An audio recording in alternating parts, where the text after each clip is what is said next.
are our elderly being killed with sedatives. Right at the start in 2021, I actually had face-to-face meetings with two editors, one from the Mail on Sunday, one the news editor from the Daily Mail. I actually met them and spent like 4 hours with each of them and told them in exact detail, about the whole issue, and also brought someone with me who had a great big file of evidence that his loved one had been murdered in an NHS facility. And so they kind of, at first they didn't believe it, but by the end of the meeting they were like, oh, can we take this folder with us and we'll definitely run something on this. One of them said this is like the story of the century. The other one said this should be like headline news. It's like they're gagged.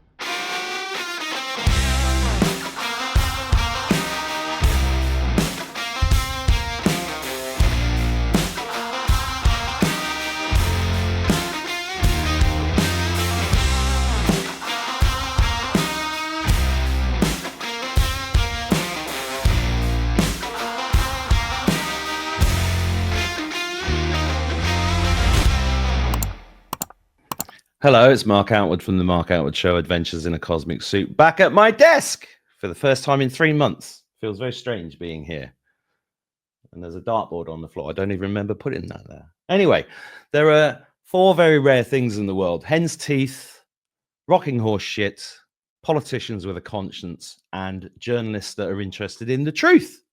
But I've got one with me. Please welcome Jackie Devoy. How you doing, Jackie? I'm very well, and thank you for that lovely intro. I've never been introduced with the word rocking horse shit in the intro. That's great, thank you. Well, I was in the car earlier trying to think of rare things, like a journalist that believes in truth, and they're the things that came to mind. It's lovely to have you back on the show. It's been about a year, I think. Yeah, easily, yeah. Are you doing well? Yeah, doing really well. Non-stop work. Which is great, but not earning very much as usual. But it's worth it. The things that we're doing are worth it. They have to be done. It's not about the money. So So the most recent project, as you know, is Unseen, that I've made with Richie Brown, who will be joining us, I think, today. And it's been a very fast project. We only came up with the idea in January when Richie had me on his podcast, Diplomatic Post, and we just decided there's room for another film. I did A Good Death back in 2021, and then Playing God last year, and I've still got another couple of hundred people to speak to about their devastating stories of involuntary euthanasia in care homes and hospitals and hospices. So we could make another 10 films, really, if we put our mind to it. And it's just about raising the funds, because obviously these things cost, not just in cash, but in time. So it's just a matter of we'd love to get a sponsor, actually, or an investor, then we can make endless films. It would be great. But yeah, on this particular topic, there is room for more films, definitely. And a lot of people want to speak out about this now. And, we'll dig into that when I get Richie on. Could you just remind? I mean, I would describe you as a proper journalist, because you worked at Fleet Street. You've worked for all the big titles, haven't you? And you've basically been blacklisted by a lot of them, right?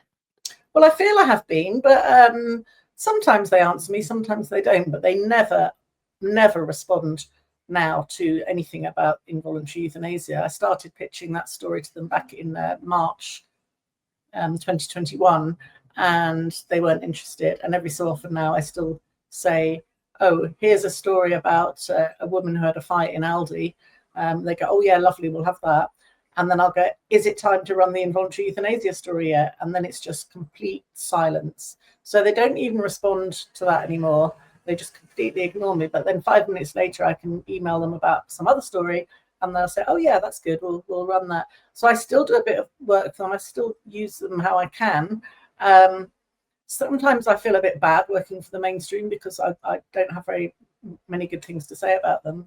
But at the same time, a girl's got to eat. So you've got to, I've got, and as you know, a lot of the alternative news sites don't have any kind of budget. I do a lot for the Light.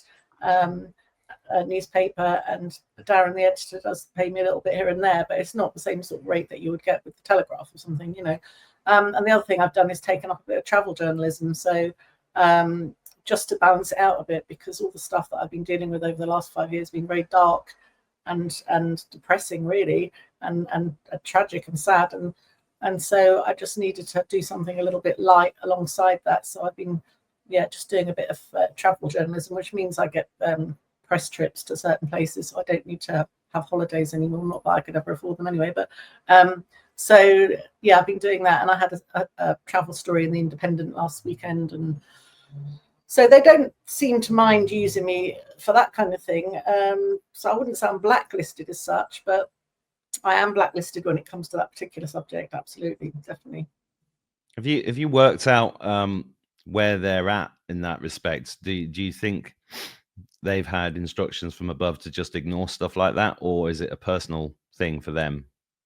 Well, obviously, I deal with some of the editors quite a lot, so I know them reasonably well, but not well enough for them to give me any information about that. I have asked them directly before, you know, what's going on, why are you not responding? And then they just don't respond. But I do get the feeling by them so obviously not responding, that's them telling me that they can't even respond. It's like they're gagged. I think there is some kind of possibly a denotice or something on that particular topic, along with probably a few other topics as well. But that it is bizarre that they just don't even respond to my pitches when it comes to that anymore. Well, they never really did. Right at the start in 2021, I actually had face-to-face meetings with two editors, one from the Mail on Sunday, the medical editor there, and one the news editor from the Daily Mail. I actually met them and spent like 4 hours with each of them and told them in exact detail, you know, about the whole issue, and also brought someone with me who had a great big file of evidence that his loved one had been murdered in an NHS facility. And so they kind of, at first they didn't believe it, but by the end of the meeting they were like, oh, can we take this folder with us, and we'll definitely run something on this. One of them said this is like the story of the century, you know.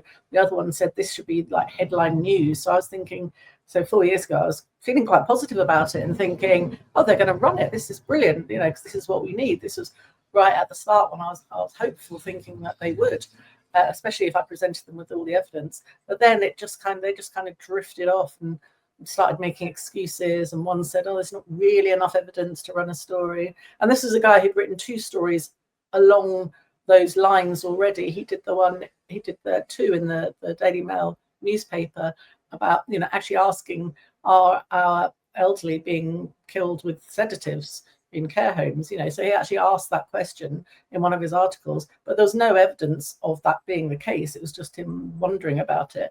And then when I came to him with the evidence, he said there's not enough evidence. So I'm like, but you had enough, you've written a story about this already with no evidence. So, and now I've got at that time I had about 20 people who are willing to speak to him.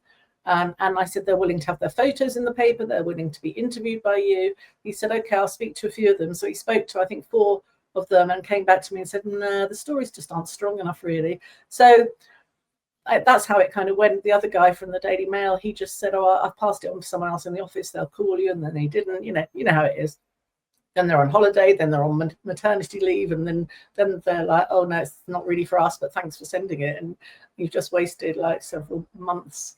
Well, I don't see it as wasting time, because but I don't ever think they're going to pick this up. It's on a par with the you know, infected blood scandal, post office scandal. I think it's definitely along those lines. So maybe in 30 years' time, maybe my grandson will say, oh, my granny used to talk about that 30 years ago, you know, but she's dead and gone now. But yeah, so I don't know, they just can't or won't. And I do believe they're under instruction, definitely, yeah. Well, you mentioned this new film Unseen, which you've made with Richie Brown. I'm going to bring Richie on now so that we can get the full story on this film. Hello, Richie. How you doing? Hello, Mark. Yeah, so we filmed this film. We filmed a bunch of families, and they kind of gave us our testimonies as to what happened to them. It's kind of similar to what's been coming out of the Scottish and UK COVID inquiry. I mean, I've seen some alternative media claim that it's been a whitewash, but I don't think it has at all. If you watch either of those inquiries, they've got YouTube channels and websites. If you just search on there, you'll see horrific testimony after horrific testimony, particularly in the last month. Like only a couple of weeks ago, there was one in the UK COVID inquiry of them putting a DNR, a do not resuscitate order, on a teenager with disabilities. So, I mean, what's gone on has been quite shocking. They did previously report on the Liverpool Care Pathway when that was abolished. That was all in the mainstream media. All those kind of abuses that had been going on, they were happy to report on it. It was completely mainstream news. They seem to, but yeah, as Jackie said, I reckon they've stuck a D notice on this one. Yeah, as Richie's pointing out about the teenager there, I've omitted to say in previous interviews that it's not just the elderly that are being involuntarily euthanized. It's in my group alone, there is the mother of a 28-year-old, the mother of a 21-year-old, who I think she's gone legal. She's gone very quiet recently. And then there was a grandmother of a 17-year-old. And they all firmly believe that their children and grandchildren were euthanized involuntarily. But, you know, like the grandmother, for example, said, my daughter, the mother of the child, I can't do that to her. I can't, you know, say that that's what I think happened, because she's devastated enough as it is, you know. And a lot of these people, I mean, to find out that this is what's happened is beyond devastating.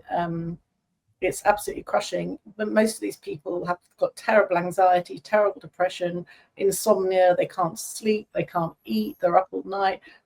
In my group, this is alone, you know, and there's coming up for 200 people in that group now. I actually left the group a couple of months ago because I needed to really focus on the film, and the group does take up a lot of my time, you know, like with admin and stuff. And I, you know, if someone's like asking for help, you can't ignore them. But sadly, I've had to ignore them for the last couple of months. But I will rejoin soon. But everyone in the group is like a proper support group now. They're all kind of helping each other. A lot of them are very, very knowledgeable about all the ins and outs of involuntary euthanasia and what's been happening now. Some of them are, I would say, they're experts, you know, because they spent so much time investigating what's happened. So it was definitely worthwhile setting up the group. But yeah, it's very, very hard to actually even grieve, you know, when a loved one has been killed in such a horrendous way. You kind of put the grieving on hold until you've found out what really happened, and until you've got justice, you just you can't grieve. And this is something that everyone in the group has in common, along with a terrible feeling of guilt that you didn't do enough. You know, that maybe you should have done this, maybe you should have done that. If you'd only went earlier, maybe they'd still be alive today. Everyone has got those if onlys, and it's a terrible, terrible thing because it gnaws into their life. And anyone who's gone legal with it, they realise pretty quickly that it's going to cost a lot of money. They use up all their savings. Like one person I know used up £20,000, and then realised that they hadn't even started. You know, that was just the first few letters that the lawyers were sending out. So she just thought, I can't do that. And any people I know who have gone further, it costs at least 100,000 or more. Yeah. You know, how long it drags on, you know. So we have got one person who's not in the group, but he was actually the first guy who came to me, and there is an inquest going on into the death of his father. At the moment, I'm going to be back in court with him on the coroner's court on August the 11th. Whether it'll be successful or not, I don't know. I really, really, really hope it will get some you know, something out of it, because but then on the other hand, you know, if he does succeed, then the floodgates will have to open, in my opinion, because once one person has got the result that they want, i.e. justice, and the truth about what really happened, then all the others will want that too. But I don't know, maybe it'll make it easy for them, maybe not. No, you brought up a couple of interesting things for me there. Firstly, my grandfather didn't know why he was being locked down in an assisted living home, punched somebody because they wouldn't explain it to him, ended up in hospital, was dead a few weeks later, and I had to watch his funeral on Zoom because they wouldn't let me leave the country, or even if I did get there, they wouldn't let me into the funeral because there was a limit on the number of people. And I have used the expression, like, I put that grief in a box because there's nothing I can do about it right now. And when you bring up the thing, and so I'm bringing that up because I think a lot of people watching this, almost everybody has been touched by this, right? And that's the important thing. So it's really the reason why I want to support this 100% is because we're all fragmented as a society, and we don't know how many times this has happened because we kind of think it's just, oh, that was bad. And it's amazing how many people I've met whose relatives have died very quickly after being put into hospital, and I've said to them, well, that's because they did this, this, and this. They can't compute it. That's been the thing that's been hardest. The same as trying to explain to people that certain medical procedures are not good for them. They can't compute that either, and that's been extraordinary. But the other thing about that came to mind there is the legal system. Now, I've had a lot of wranglings with the legal system over the years, and I realize it's a massive club, and it's infiltrated extraordinarily because that's the structure which binds their whole system, and it's almost impossible for a normal regular person on a regular income to go and do anything like this. Because I remember I had an issue with somebody once where he was defaming me online, and I went to the big lawyers in London, and they said, well, it'll cost you 30,000 just to get them to the steps of the court. Yeah. And there's no guarantee you're going to win. But even if you are rich, there's no guarantee. That what they do, they can drag it out. I mean, the NHS, for example, is like a bottomless pit of money, it seems, even though they claim they don't have any.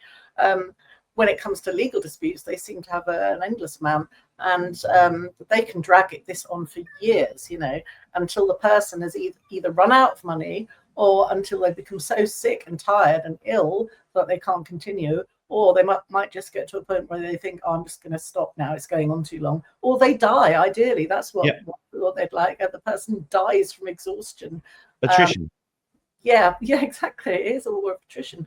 So it's a really, I mean, I didn't go too far with what happened to my dad because I believe a similar thing happened to him, but that's another story. I think I told you about it before. Yes, you did.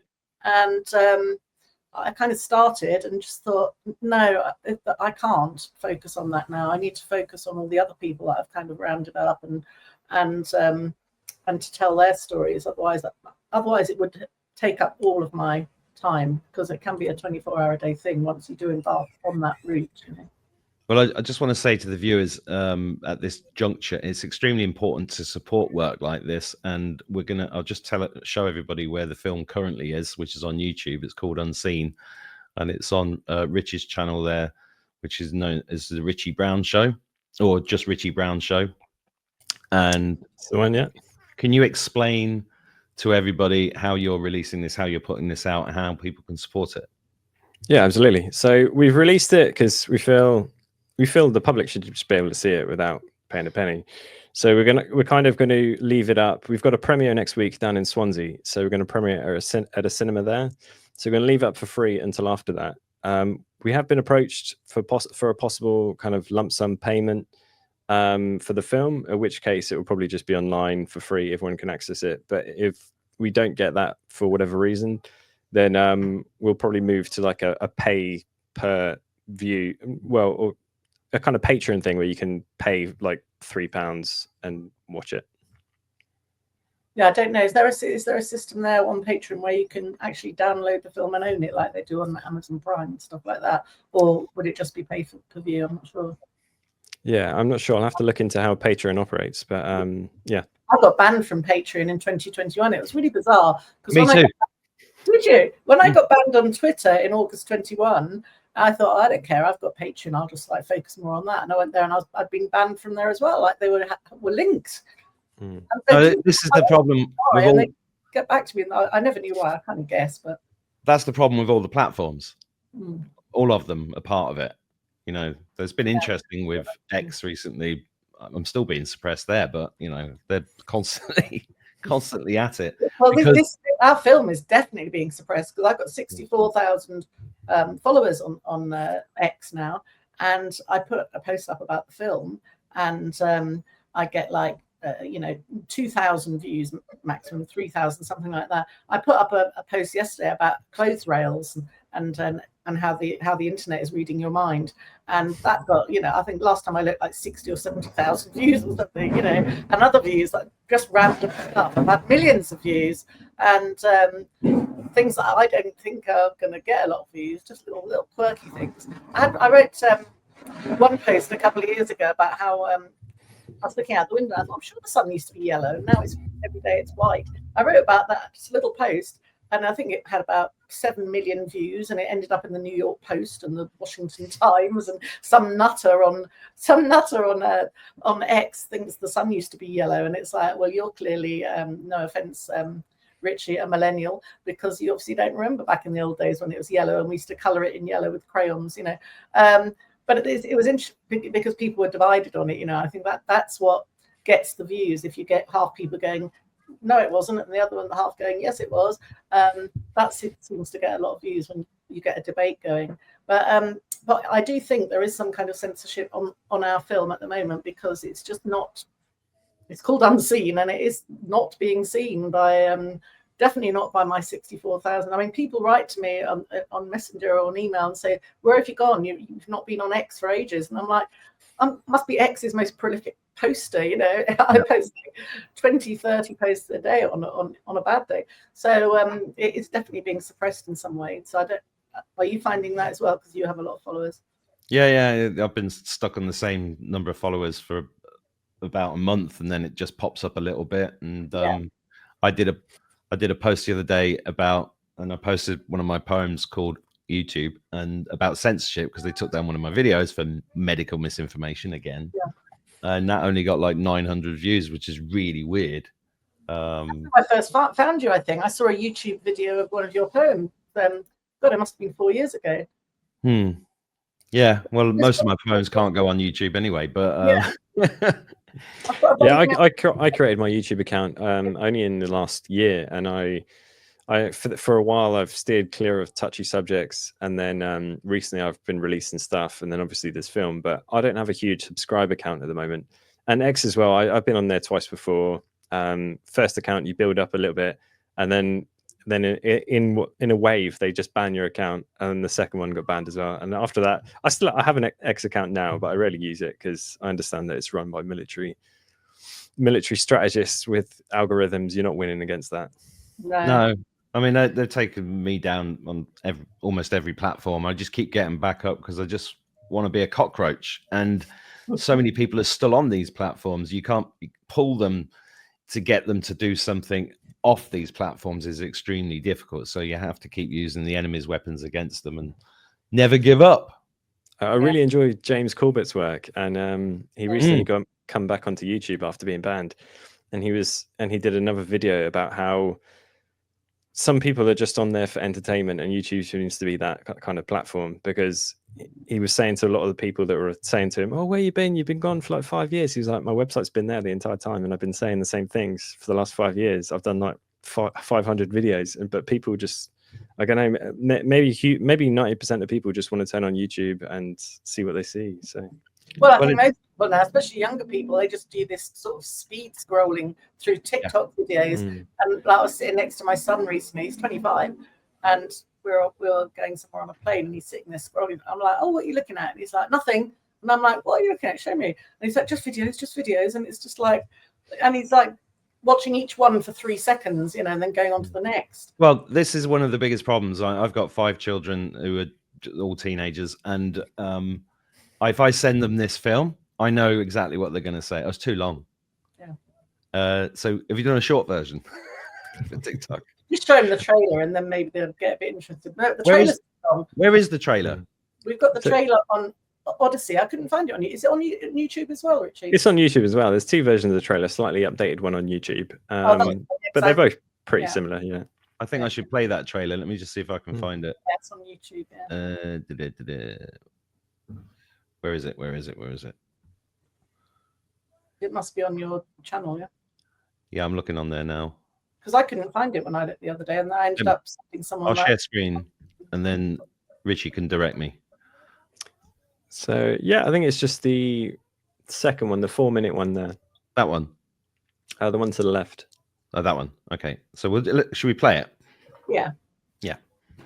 Just In 2020, as the world grappled with a global health crisis, a shadow fell over Britain's elderly and vulnerable. It was a harrowing story of betrayal and loss. Allegations have emerged that those in power, the bourgeoisie, the pharmaceutical industrial complex, and their lackeys in Parliament waged a calculated assault on the weakest members of society. Care homes and hospitals, once places of refuge and healing, were reported to have become sites of unimaginable horror, where families were denied access to their loved ones and controversial medical protocols led to countless deaths. The Scottish COVID inquiry opened some people's eyes to the scale of these events, exposing what some believe to be a deliberate effort by complicit media to obscure the truth. Reports of withheld food and water, the use of powerful sedatives like midazolam and morphine, and the blanket imposition of do not resuscitate orders paint a chilling picture.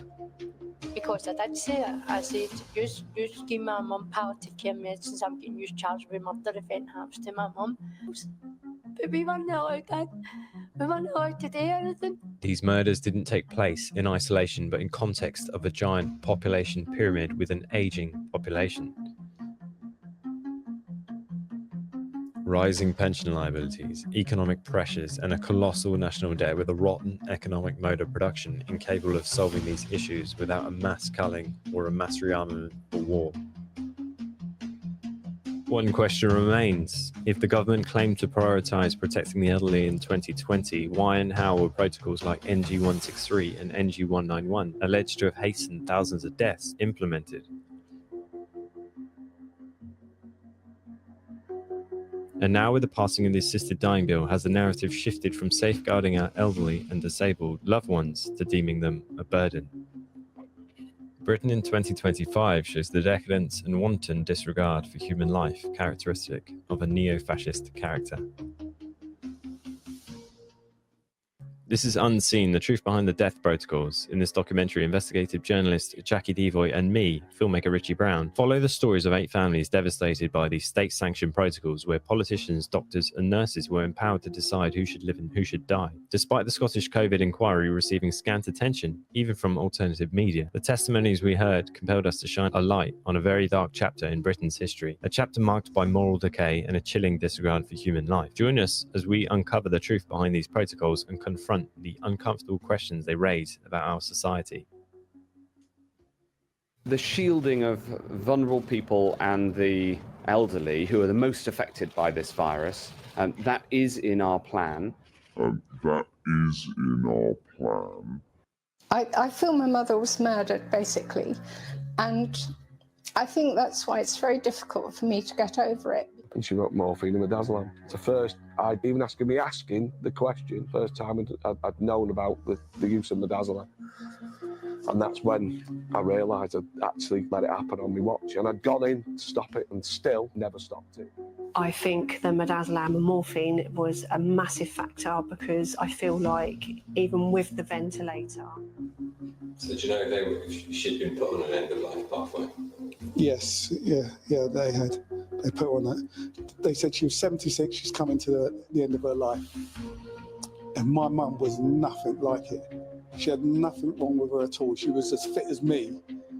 And the only thing she was doing was grieving my dad. The COVID inquiry has been told that Matt Hancock wanted the ultimate say on who should live and who should die.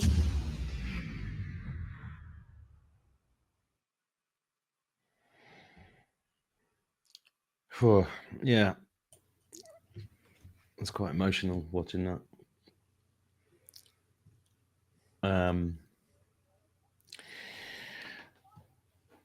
Every time I see Matt Hancock, I get. I just want to. I saw Matt Hancock in the flesh in a courtroom, standing like literally just meters away from me, and I looked into his black eyes twice, like I was a witch trying to put a curse on him, which I probably was actually. Horrible being in the same room as him. Really, really horrible, creepy little arrogant thing. Horrible. Interesting you say black eyes. Were they actually black? They look black to me, yeah, because he was lying, and when people lie, their eyes tend to go very dark, don't they? Well, I think it's demonic possession, personally. I think he definitely has something like that going on. Because that's the other thing about the last 5 years. People, well, much longer actually. I mean, you know, if I talk about, I used to get thrown out of parties for talking about satanic ritual abuse and stuff way before COVID, and you know, people just can't compute that a human would do this, so that's why they don't believe it. And then I'm like, well, that's because they're not human, and that is when you lose the room. I personally know very well 2 demonologists who actually work with people who've got demonic attachments. And whether you believe it or not, it's a fact that they have worked with people and got rid of the demons, and the people have recovered. Normally they're in the depths of despair and suicidal a lot of the time, because they just cannot shake off this darkness. And one of the friends actually, I think they both do the same sort of work. They actually connect with the demon and take it down to the return it to hell, basically. And it's a very risky job, because the demon can sometimes attach to the person doing the work, the demonologist. So yeah, but there is definitely something in it, because the people that they've worked with have recovered. So yeah, might be a placebo effect, don't know, but there's something. There's definitely something there. There's something in Hancock there, I'll tell you that. Something in Hancock.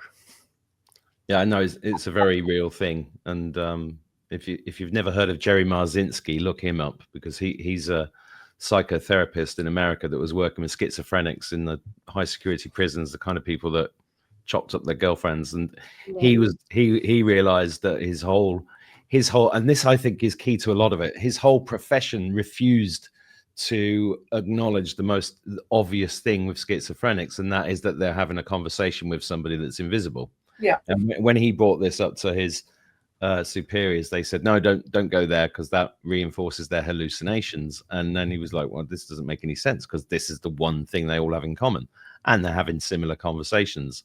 And he wrote, I've interviewed him 3 times, and you know, we came to the same conclusions from a different perspective, and that is the biggest problem. So, but that's also why I think this kind of work and the kind of film you've made is extremely important, because it's dealing with what facts and figures and things that people, you know, that similar to what they might read in a newspaper, what they're used to consuming in that kind of format. And I think that you know, this kind of work is irrefutable, wouldn't you say? Exactly. I mean, with all my films and this one as well, people say, "Oh, I'm not going to watch that. You know, I don't believe all that nonsense." A friend said to me only a couple of weeks ago, "That doesn't happen. You know, I don't know." And so I said, "Are you telling me I've wasted 5 years of my life making films about things that don't happen, that aren't real? Why would I do that?" And she was like, "Oh, I don't really want to watch it. It's depressing. You know, maybe it happens in a few cases, but..." And I'm like, "No, it's widespread." She didn't want to watch it. Fair enough. A lot of people don't want to believe it. They don't want to accept it. You know, but just because you don't believe it doesn't mean it's not happening. I've had that with as well. I've sent the documentary to a few people, and they said, "Oh, it's a bit too heavy for me." Which, I mean, to be fair, I mean, people work hard. You know, they come home, they don't want to look at depressing, horrible stuff. But nobody does till it's out the door, do they? But I'll tell you one thing: when people, they say that before, if they do take the time to watch it, afterwards they believe it. In the same way as those news editors I met back in 2021 were like thinking, "Oh, this is just ridiculous," at the start of the conversation. A few hours later, they were completely convinced. So it's just a matter of, but I do understand, like Richie's saying, why people don't want to be convinced. But when they do, nearly everyone that's watched it has said to me afterwards, not just this film, but A Good Death and Playing God, they've all said, "I think that happened to, well, you know, someone I know, or a relative or whatever." Nearly everyone, but I'd say like 90%, it really gets them thinking. But they don't want to think about that. But I've had some friends who said the most bizarre thing. "Oh, yeah, I think that did happen to my elderly uncle, but it was probably for the best," you know. That one kills me, because I remember talking to somebody about 7 or 8 years ago, talking about the depopulation agenda, and he was saying to me, well, the world is overpopulated, it'd be a good idea if people did. I said, well, let's start with your family then. Yeah. And he went, the other thing you can say to people in that conversation is, okay, if you think it's a good idea, how are we going to go about it? And they're like, oh, I'm not really sure. I said, well, they'll probably have to stop babies being born. So how are they going to do that? You know, they're going to promote abortion. They're going to make young people infertile. And then from the other angle, they're going to go for the elderly and kill them before they get, you know, they've been here for too long. And in their opinion, and then the person will go, oh yeah, I never really thought of it like that. They just kind of parrot what they've heard. Oh, and we don't even know that the world is overpopulated. We're told there's 8 billion people in the world, but how do we know? There's lots of. I've flown a lot recently, and there's a lot of space out there. There is. Where there's no people at all. And apparently, even if there are 8 billion, can't we all fit onto New Zealand or something?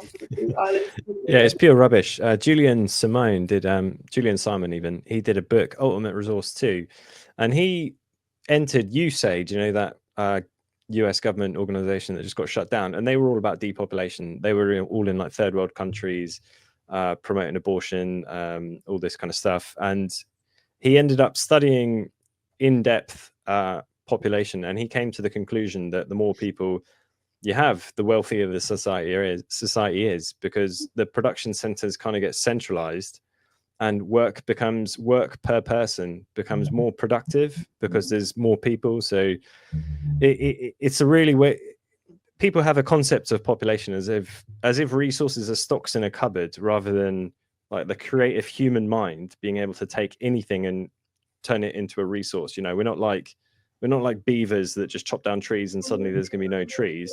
You know, in the 19th century, they were talking about how the world would run out of trees because we'd use all the trees for ships. But that didn't happen because we found we could make ships from steel and that kind of stuff. Sorry about that.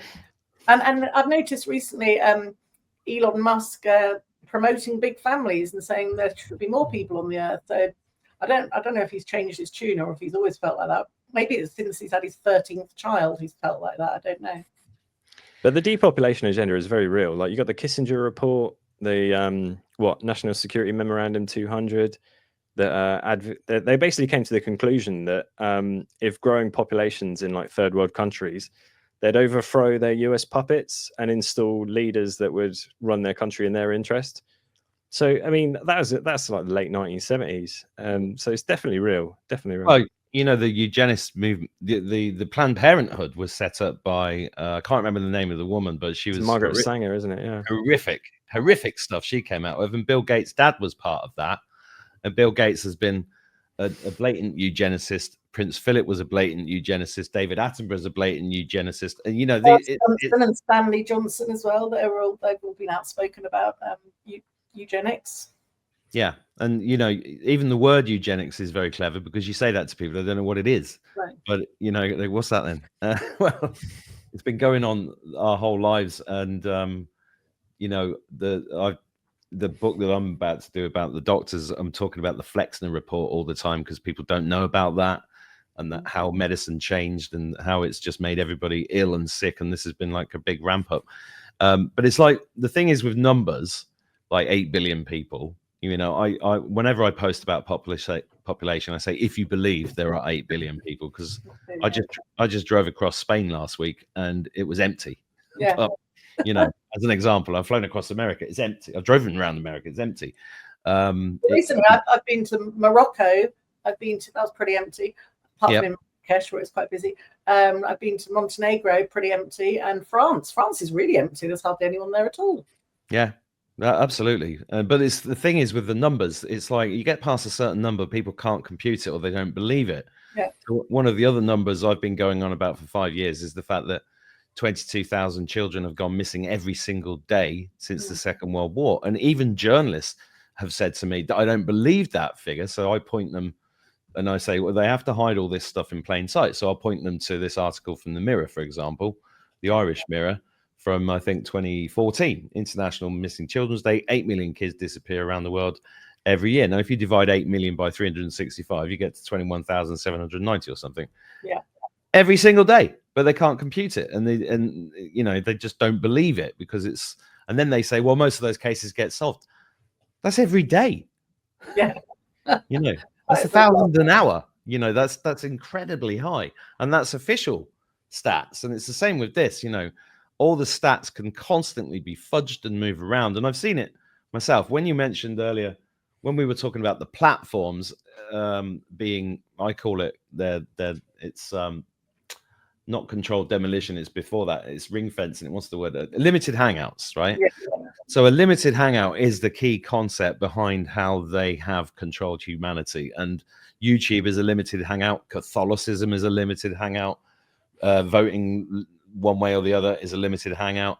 And it's the same with the legal system. They give hope. They say they're going to help. Even the lawyers that say they're going to help and will work for free, they'll get you all pumped up. And what they do then is they pull in all of those victims or whatever, and they promise something. And I think this happened with the scandal you were talking about earlier that Andrew Bridgen uncovered.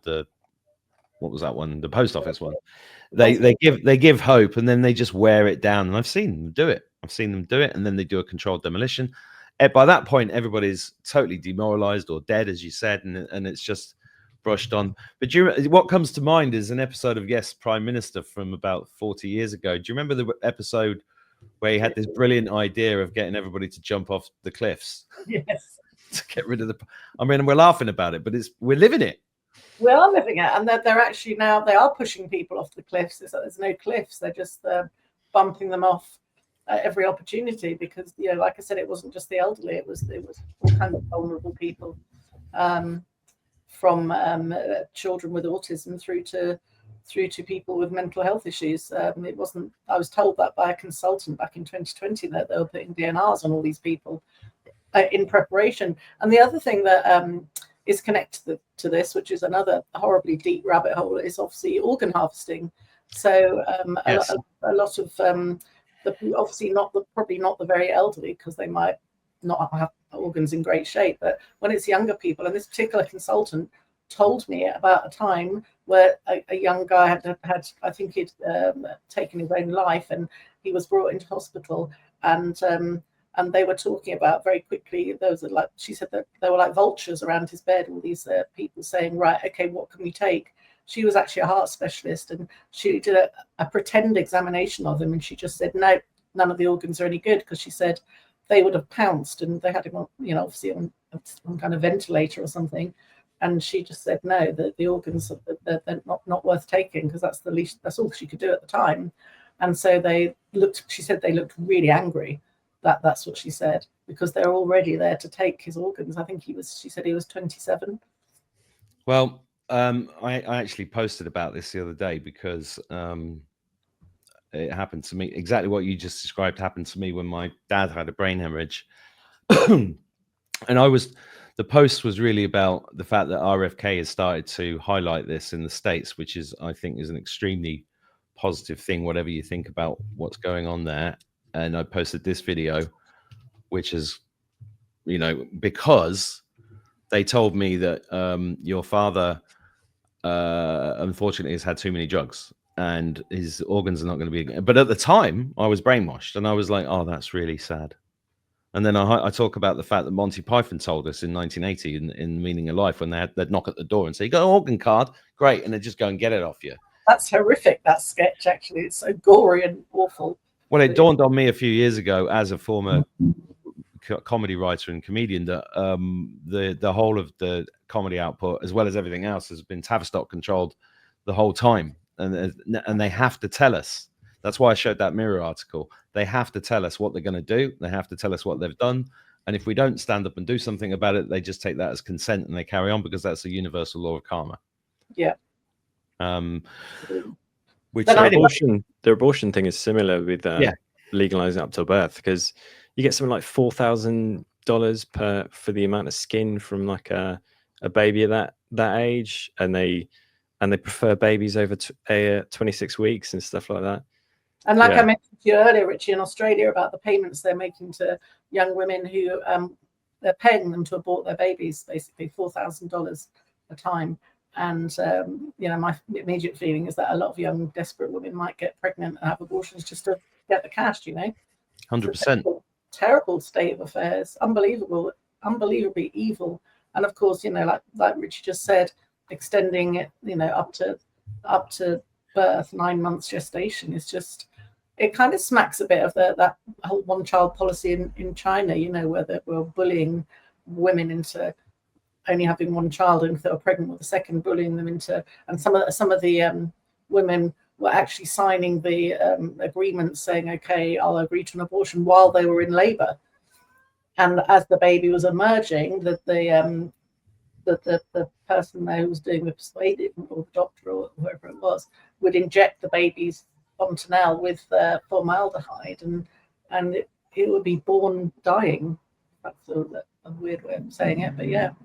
And that was another Rockefeller policy that they put onto China. It was a condition of China's opening up for American companies to come in for their labor. Yeah, the Rockefellers put that in. I studied that a while ago, so I was trying to figure out why China would do that. And then, yeah. I would like to do the next documentary on organ harvesting, but I don't know, maybe that's even too dark for me. I don't know. I'm not sure. Oh, it's dark. It's dark. I mean, the Rockefellers have a lot to answer for. Yeah, but that's something that's really interested me. And, we're hearing more and more about it. Kate Shemarani is talking a lot about it now, especially since the death of her daughter last year. Must be a year ago now, last July. And the inquest is going on now. But yeah, and there are signs with her case and other cases where they discover that the person, the victim, they're not patients, they're victims, has actually been prepared for organ harvesting with specific drugs that they use prior to organ harvesting, which is kind of evidence that that's maybe what the plan was, which is absolutely. Then you have to ask, well, would they kill the person because they want their organs? It's not, oh, the person's dying, oh, let's not let the organs go to waste. It's the other way around. Are they deliberately killing people so they can get hands on millions of pounds worth of organs? 100%. And anybody watching this, all I'm saying is don't go to Turkey for any kind of operation. Oh, really? Tell us more.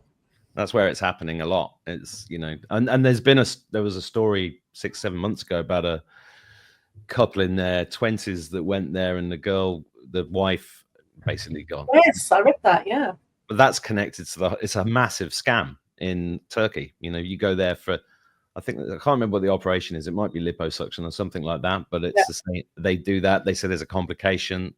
Boom, they've sold your organ.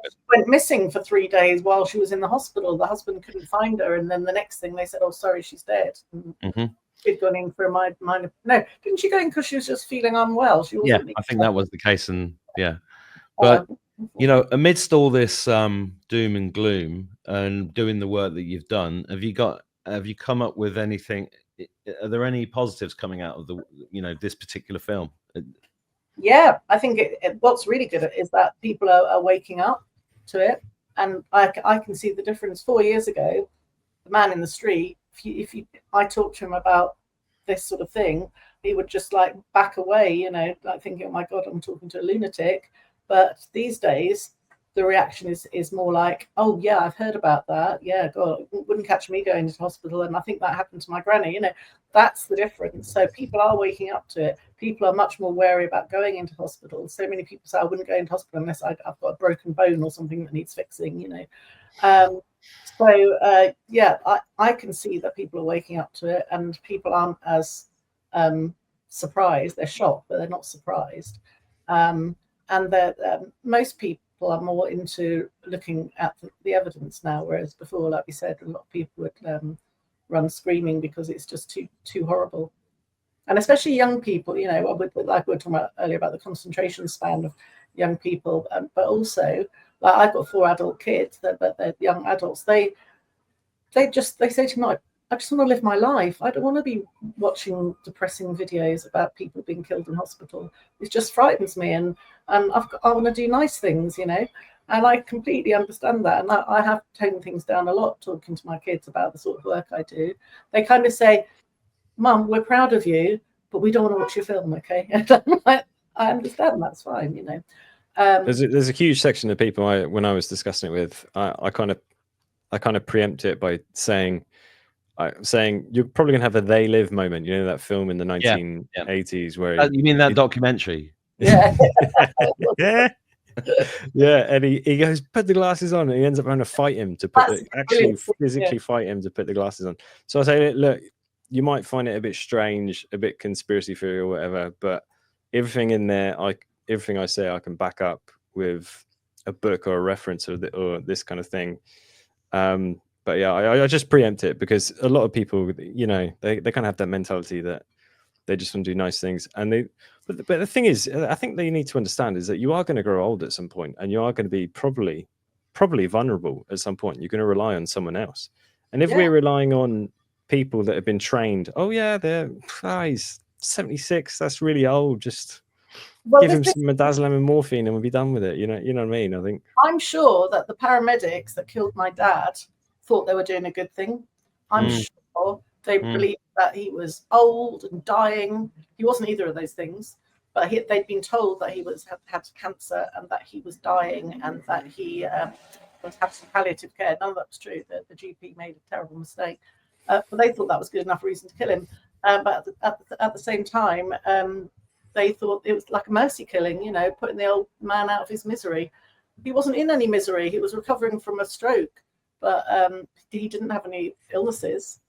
And at a later date, strangely, the GP said, the GP that told the paramedics he had cancer, I said, what why did you say that?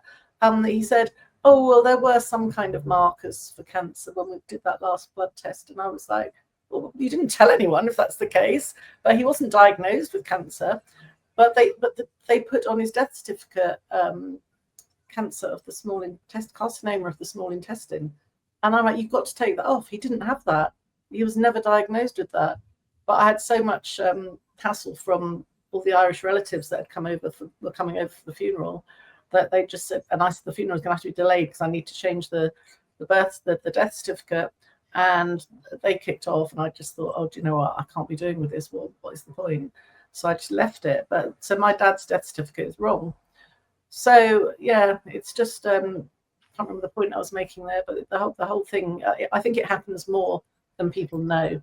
And when they do start looking into it, their brains start ticking and they start thinking, actually, that did happen to someone I know. There's a whole section in the documentary, but there's a whole section on death certificates specifically. But messing with death certificates was considered a serious crime in like the Nuremberg trials. And now they feel free to just write whatever they want on any death certificate. So there needs to be kind of a awakening about how important a death certificate is and what significance it has held previously. Yeah. And it's not just a document that anyone can write and write any old thing. No, it's a serious thing, and that needs to be correct. Yeah, I told the registrar that it wasn't correct, but that I wasn't going to be able to change it in time. And they just said, okay, we'll leave it like it is then. So they even knew that it was incorrect well, they thought I was lying. I don't know. But yeah, you're right. It is an important document and people need to know. I mean, back in 2020 and 21, they were putting COVID on and everything. It was a complete misattribution of deaths to an imaginary killer virus. So how could they have got away with that? And so many people saying, but my husband was terminal cancer and then he died, and probably because they speeded up his death with the end of life drugs, but they put COVID on his death certificate. And I had so many stories about that time, and I tried to get a story about that in the Telegraph. And as with all my stories that I pitched to the Telegraph, they were interested for like a day, and then they'd actually go, actually, do you know what? We're not interested anymore. So the first one I sent them was in 2020 about DNRs, and they actually commissioned me to write it, and I wrote it, and they said, great, that's great. And then 2 weeks later, I said, well, when are you going to publish it? And they're like, oh, we're not going to publish it now. Yeah. They never give you a reason, because we know what the reason is. Someone's told them that they can't. Well, I remember I worked at the Telegraph in 1990, I think, 89. And I learned a lot about journalism then, because the guy opposite me was one of the features writers. And he said he'd only got a headline past the sub-editors once in a 30-year career. Yeah. And that's when I learned about sub-editors control everything, and somebody controls them and somebody controls them. So as a journalist, you know, people don't understand there's that whole process to be gone through, unless you watch Superman, of course, because you know, you've got Perry White telling Clark Kent what to do. I'm out of time. I've got to go and do something. But keep going, guys. And you guys watching this, I'm going to put all of the links for Jackie and Richie underneath this because they're going to send them to me. Please share the film everywhere you can. And have you got a plan to take snippets and bang those out on TikTok and places like that, or maybe people? I don't do TikTok. I mean, it scares me a bit, to be honest. Do you do TikTok, Richard? I don't know. Yeah, there's a bunch of clips on TikTok. I need to ramp it up, really. I'll start sectioning out the documentary into like biteable chunks, 5 to 10 minute chunks, and sort of putting it on chunks TikTok. are a good way of getting to people. And are you happy with the viewers to take chunks and share them themselves? Because we've just got to get this information out there. And if you can support Jackie and Richie's work in any way at all, if you can make a donation or anything, that is all greatly appreciated, because all of this kind of work is done by people like us who are just doing it because we're compelled to do it because nobody else is doing it. So great to see you again, Jackie, and lovely to meet you, Richie. Come back again anytime you want. If I can help with it, I will. And you guys watching, share the shit out of it. Thank you very much, Mike. Thanks a lot, guys. Take care. Thank you. Yes. See you. See you, everybody. Bye-bye.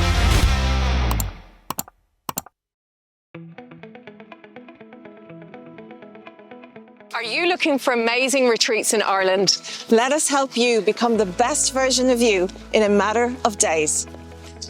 Ireland is a wonderful place to retreat from the world and find some inner peace. It is a deeply historic and spiritual country, and nothing can inspire the soul more than the stunning west of Ireland. We have chosen the historic town of Boyle in County Roscommon to build our state-of-the-art clinic, Live 5D Health, nestled along the beautiful Boyle River. Our centre combines a range of therapies that cannot be found under one roof anywhere else in Ireland. These therapies need to be experienced on a daily basis over a number of days to truly feel the incredible, powerful effects. So we have put together a fabulous package for people from across the world who are looking to truly reinvigorate their health and mental well-being. Full details of itineraries, dates and costs can be found when you join our retreats email waiting list on live5dhealth.com.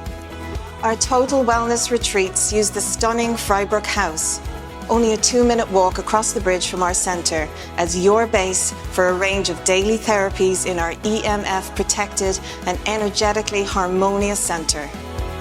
Our activities and therapies include a wide range of truly healthy breakfast, lunch and dinner options provided by Frybrook House and Boyle's best chefs, under our strict guidance on the provenance of ingredients and their nutritional value. A daily morning yoga session.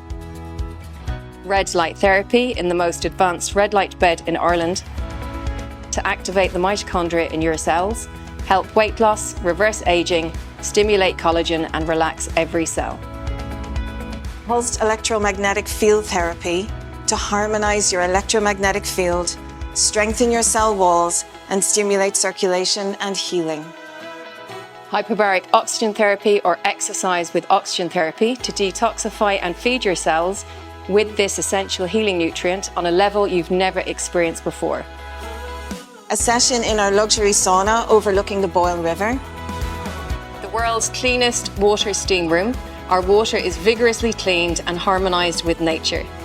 Immersive light and sound therapies, including the only Roxiva and soundbed combination in Ireland, aided by the only holographic sound system in Ireland. Has to be experienced to be believed. Quantum healing in our Orinoco healing pod. Profound spiritual experiences await you here, especially if you are an experienced meditator, but also amazing if you are not. Daily hydrogen and Brown's gas sessions to help your body rejuvenate itself with the fundamental building blocks of the universe. Provision of clean, structured and mineralized hydrogen water for you to consume throughout the retreat, with the inclusion of a hamper containing our best supplements.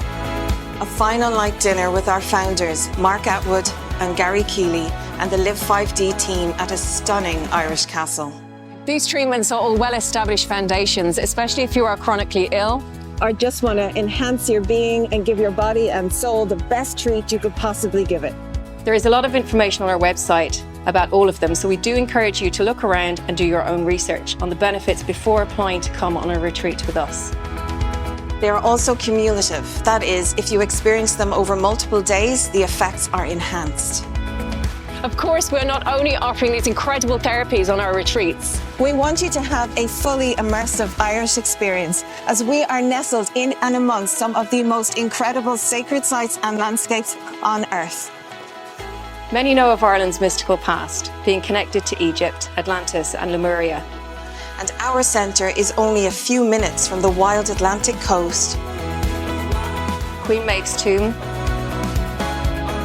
the mystical and powerful Carrickeel, and the caves of Kesh, among many other places of great interest. We will make excursions to many of these on your visit, as well as a choice from some of these local delights.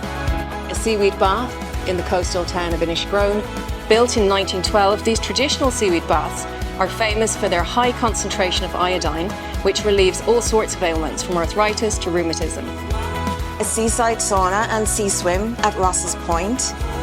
Our sauna is fabulous, but we will also take you to the charming and picturesque town of Ross's Point, where you will be able to swim safely in the sea, set against the spectacular backdrop of Benbulben.